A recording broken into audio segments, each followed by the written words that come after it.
Tingnan mo naman yung mga ano. Tingnan mo yung mag-ama dyan. Oh. Nag-aaral yung tatay niya. Oh. Andyan pa baby yung isa. Oh. Isturbo. Oh. Nag-isturbo. Oh. Paano nakapag-aral yung tatay niya? Napansin ko lang. Ganyan. Ah.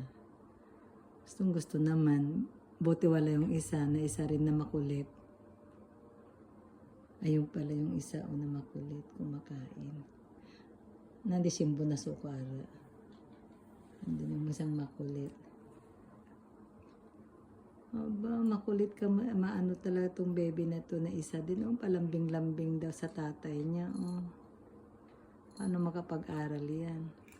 Tulog-tulog pa dyan. Inagaw nyo yung space ko, ha? Ming-ming. Buti pa.